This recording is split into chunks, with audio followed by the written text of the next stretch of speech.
Kejengkelannya menyergap Tiara. Kapanpun Niko, kamu senang sekali melanggar batas. Jadi mengapa tidak mengatakan sesuatu sekarang dan menyatakan pikiranmu tentang hal ini?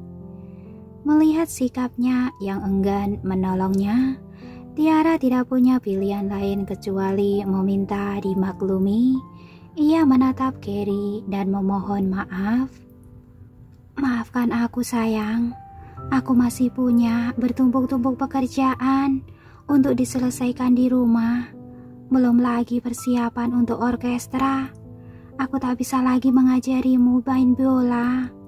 Tetapi bila masih berminat, ada banyak tempat kursus yang jauh lebih baik daripada aku. Namun Tiara baru saja selesai berkata ketika kepala bocah itu terkulai dalam kekecewaan. Dengan air mata meleleh di wajah kecilnya, ia bergumam, "Aku tak mau diajari oleh orang lain. Aku ingin Nona." Betapa hancur hati ini mendengar kepedihan yang ia rasakan. Saat itu Bima pun tidak tahan melihat anak itu menangis dan buru-buru menyela. "Nona Romario, aku harus mengabarkan bahwa Tuan Muda Gary tidak mau makan sesuap pun hari ini. Kalaupun berhasil menelan beberapa kali, ia kemudian memuntahkannya lagi. Ia tidak bisa makan bila tidak bersamamu." Bima berhenti dan mengamati Tiara. "Aku memohon, Nona Tiara bisa terus mengajarinya main biola. Ia selalu menjaga jarak dengan orang asing sampai bisa bertemu denganmu.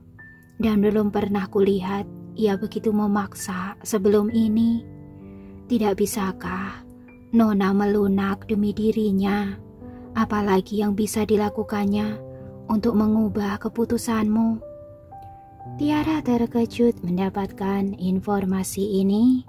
Ia hampir tak percaya bahwa Gary akan mogok makan karena dirinya, dan memikirkan hal ini menyebabkan jantungnya berdegup.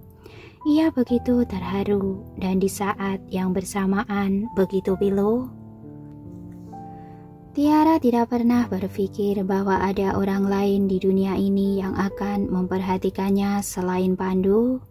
Tetapi hal itu hanya sampai ketika si bocah ini hadir dalam kehidupannya. Ia tidak pernah mengira seseorang semuda Gary bisa kehabisan akal ketika menemukan bahwa dia tidak akan bertemu lagi dengan Tiara. Sampai ke titik ia rela mogok makan karenanya.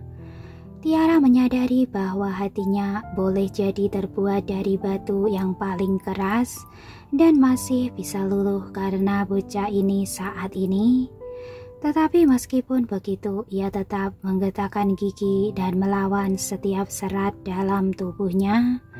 Kemudian ia berkata, "Tidak." Wajah Niko berubah murung. Bima di sisi lain menegang dan bertanya dalam hati apa yang telah membuat seseorang perempuan menjadi tak punya hati seperti ini ketika menyadari anak kecil yang menangis. Namun laki-laki itu terperanjat ketika tiba-tiba Tiara menambahkan, "Tidak untuk saat ini. Bagaimana bila kita memulainya minggu depan sayang? Masih ada beberapa pekerjaan untuk aku selesaikan dalam beberapa hari ke depan." Mata Gary yang berkilat mendadak berbinar bahagia dan menatap Tiara tidak percaya dan bertanya pelan, "Apakah Nona cantik benar akan mengajariku lagi bermain biola?" Tiara tersenyum dan mengangguk pelan. "Iya, tentu saja. Bagaimana aku sampai hati berkata tidak setelah melihatmu menangis sayang?" Sejujurnya Tiara hampir saja menolaknya, tetapi lidahnya keluh dan tidak sanggup mengatakan kata-kata itu. Dia bukanlah monster yang tak punya perasaan, tentu tidak bisa mengatakan tidak setelah segala penderitaan yang dialami bocah ini. Kini Gary bisa tersenyum di sela air matanya setelah mendengar jawaban Tiara. Ia menghambur ke dalam pelukan perempuan lembut itu dan lengan mungilnya melingkar di pinggang. Kemudian dengan suara semanis dan selembut madu, ia berkata, "Nona cantik, memang orang yang paling hebat. Nona adalah orang yang paling aku idolakan di seluruh dunia." Tiara tersenyum padanya, tatapannya menyorotkan kesabaran saat berkata, "Oh, aku pun menyukaimu sayang." Dengan begitu, ia lebih dari siap untuk menghadapi keluarga Samuel lainnya bila mereka ingin menghentikannya dari mengajari Gary bermain biola. Ia tidak ingin mengecewakannya lagi. Sudah larut malam saat mereka keluar dari rumah sakit. Niko acuh tak acuh bertanya santai, "Kamu akan ke arah mana, Nona Romario?" "Rumah." Tiara merasakan degup jantungnya berdetak cepat. Sambil menggeleng ia berkata, "Tidak, aku tidak bisa kembali." "Mengapa?" Ia segera merasakan ada sesuatu yang disimpannya dan dengan alis mengenyit bertanya tenang, "Sesuatu telah terjadi." Tiara ragu kemudian menggeleng lagi. Tidak sama sekali. Bisakah kamu menurunkan aku di sebuah motel? Aku mau tidur di sana saja malam ini." Gary si penuntut ini mulai protes. "Tidak, motel bukan tempat yang patut untuk Nona tempati. Mengapa tidak tinggal di tempatku saja malam ini?" "Hah?" Tiara berkedip dan semakin ragu. Sementara itu hanya perlu satu tatapan saja bagi Niko untuk mengerti bahwa Tiara tengah bingung menghadapi dilema. Ditambah luka dan cedera yang dialaminya sesaat lalu, Niko berani bertaruh bahwa sedang terjadi sesuatu yang serius, bila bukan kerebutan pada diri perempuan ini. Jadi ia mengumumkan dan tak bisa diganggu-gugat, "Tinggal di rumahku malam ini. Kamu terluka dan tidak bisa banyak beraktivitas sendiri. Tapi beruntungnya kamu, pengurus rumah tangga, kami bisa ikut merawatmu." Tiara menggigit bibir bawahnya. Tentu saja dia enggan tinggal di rumah Niko untuk malam ini. Bagaimanapun juga itu bukanlah rumahnya, tetapi dia tidak tahu harus kemana atau menghabiskan malam di mana seperti sebelumnya. Akhirnya setelah perdebatan panjang dengan dirinya sendiri, ia mengangguk dan berkata, "Baiklah kalau begitu. Maafkan aku, sudah merepotkan." Malam itu, ia mengikuti Niko dan Gary menuju perumahan Berlian. Gary terutama begitu bahagia dengan malamnya yang kini berubah dengan kehadiran Tiara, hingga membuatnya menari-nari riang. Setelah mandi, ia menggelayut manja pada Tiara seperti bayi koala dan berkata, "Bolehkah aku tidur bersamamu malam ini, Nona cantik?" Tiara memberikan senyum keibuan dan berkata, "Baiklah, aku akan tidur di kamarmu malam ini."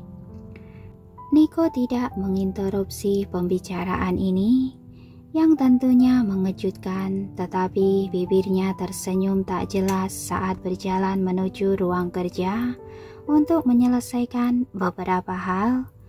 Di saat bersamaan, Niko meminta Bima mencari tahu tentang apapun yang sudah terjadi yang mengakibatkan Tiara cedera. Nona cantik ini tidak bercerita banyak tentang hal ini, tetapi Niko merasakan bahwa sesuatu telah terjadi padanya. Di sisi lain, Bima tidak bertanya lebih lanjut karena sudah bergegas mengerjakan perintah Niko. Namun ia bertanya-tanya dalam pikirannya apa sesungguhnya niat Niko pada Tiara. Sementara itu di kediaman Romario, pengawal yang ditugaskan memeriksa kediaman Pinang untuk menjebak Tiara kembali dengan hasil nihil yang semakin membuat Lasmi jengkel tiada akhir. Lasmi memikirkan bagaimana Tiara telah mengancam untuk melaporkan mereka pada polisi dan kengerian pun menyergapnya. Terkungkung oleh bayangan keganasan, ia tahu bahwa ia tidak bisa lagi mengulur-ngulur waktu. Bila Tiara benar-benar menelpon polisi, maka si brengsek Pandu akan melarikan diri di depan hidung kita. Seluruh kerja keras kita akan sia-sia. Memikirkan hal ini, Lasmi spontan mengungkap kekhawatirannya kepada Surya. Setelah mendengar alasannya, Surya setuju saat itu bahwa waktu adalah sesuatu yang tidak bisa mereka beli. Keduanya segera bangkit dan pergi untuk menengok Pandu di tengah malam buta. Pandu saat ini ditahan di istana Romario yang dijaga ketat oleh banyak penjaga yang berpatroli. Tidak memerlukan waktu lama bagi Surya dan Lasmi untuk tiba di tempat. Mereka baru saja melangkah melewati pintu ketika Surya mengejek dan bertanya, "Apakah kamu sudah mempertimbangkan tawaran kami?" Pandu tengah duduk di sudut ruangan dengan mata tertutup. Namun ketika mendengar seseorang berkata, ia tertawa keras. Ia bahkan tidak berniat untuk menghargai Surya dengan merespon. Menyaksikan pembangkangannya, Surya marah dan suaranya semakin menggelegar saat menuntut, "Jaga adabmu, brengsek."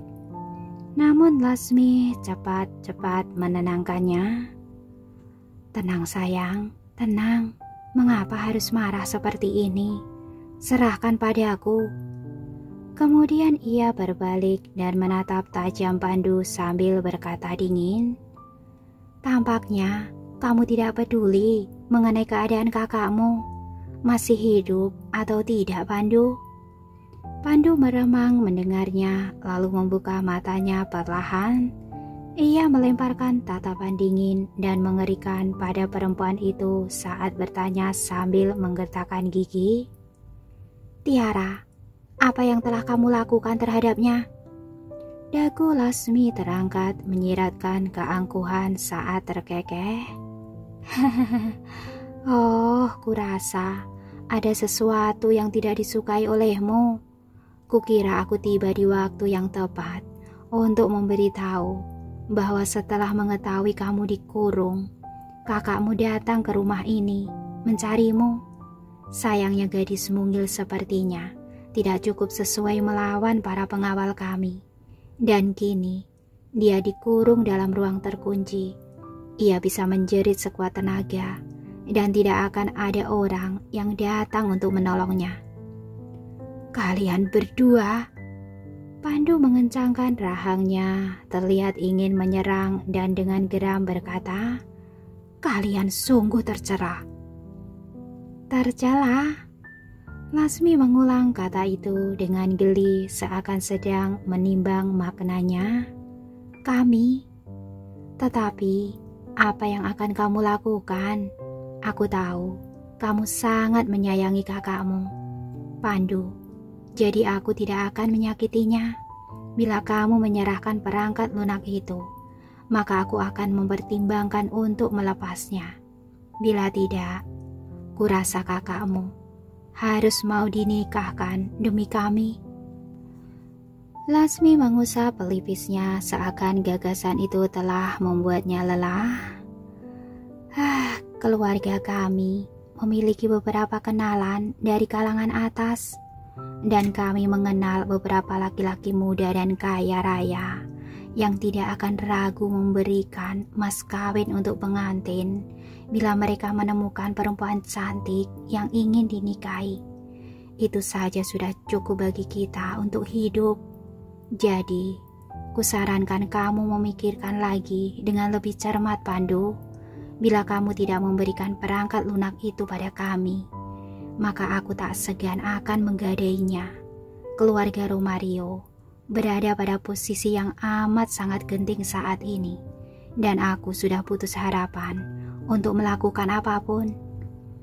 Bagian akhir ceramahnya berisi ancaman kejam dan Pandu sadar betul perempuan itu akan bersungguh-sungguh dengan ucapannya. Kegeraman tak tertahankan keluar darinya dan berteriak, "Kamu setan betina, Lasmi. Bila kamu sentuh Tiara, aku akan merobekmu sampai potongan-potongan kecil." Setelah berteriak, Pandu menyeruak maju menyerang dalam kemarahan, seakan ingin berkelahi dengan hidupnya sendiri. Namun penjaga segera datang dan dengan kasar mendorong Pandu hingga tersungkur di lantai. Ditekan olehnya, Pandu berteriak liar, "Lepaskan aku! Lepaskan!" Seakan tengah menonton badut, Lasmi tertawa sinis. "Bagaimana kami bertindak selanjutnya bergantung pada keputusanmu. Malam ini kami sengaja datang ke sini untuk mengabarkan bahwa tepat pukul 8 pagi besok kami sudah harus menerima jawaban. Kalau tidak, kamu tidak akan pernah melihat kakakmu kembali." Pandu sangat berang hingga kemarahannya memuncak bagai roket dan hampir saja mengamuk histeris. Tiba-tiba ia melirik pada Surya dan berteriak, "Surya, apakah ini tujuanmu?" Surya membuka mulutnya tetapi tidak mengelak. Pandu mencibir, "Bagus, kamu memang seorang ayah yang baik. Kamu serahkan anak perempuanmu demi kemasyhuran dan mengancam anak laki-lakinya sendiri." Dikatakan seperti itu membuat Surya merasa sedikit tak nyaman, tetapi demi kepentingan dirinya sendiri ia tetap diam. Mata Pandu berkilat penuh kebencian. Ia membenci ayahnya yang membuatnya hidup tapi tak pernah bertanggung jawab membesarkannya. Di mata Pandu, orang seperti ini yang melahirkan anak-anak mereka tetapi tidak membesarkannya dan bahkan memanfaatkan mereka sebagai keping tawar-menawar adalah lebih buruk daripada binatang. Aku benci dia. Aku membencinya sampai menembus tulangku. Ditatap secara begitu tajam oleh Pandu, timbul rasa bersalah pada Surya hingga dia bergegas bersama Lasmi. Keesokan harinya Tiara sarapan di awal pagi dan langsung menelpon keluarga Romario dan bertanya penuh kemarahan, "Lasmi, kamu akan melepaskannya atau tidak?" Pada titik ini waktu menunjukkan pukul 7.30. Masih tersisa waktu 30 menit sebelum janji pukul 8 bersama Pandu. Jadi tentunya Lasmi tidak bisa melepaskannya. Lasmi tertawa keras di ujung telepon dan berbicara dengan nada tak beraturan. "Tiara, apakah kamu berniat melapor pada polisi? Belum 24 jam sejak Pandu menghilang. Jadi belum cukup waktu untuk melaporkan ini sebagai kasus orang hilang. Apakah menurutmu polisi akan mau repot-repot mengurus kasus ini?" Setelah berbicara keras, Lasmi menutup teleponnya. Tiara sangat jengkel, tentu saja ia tahu bahwa polisi tidak akan menerima laporan orang hilang bila kepergiannya belum 24 jam. Namun ia tidak bisa menunggu lebih lama lagi. Ia langsung pergi siap menuju kantor polisi untuk melaporkan kasusnya. Sebelum pergi, Gary menarik ujung kemeja Tiara dan berkata malas, "Akankah Nona cantik datang lagi malam ini?"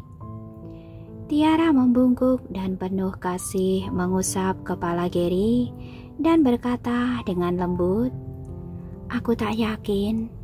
Tetapi bila pasti datang, aku akan menelponmu terlebih dahulu.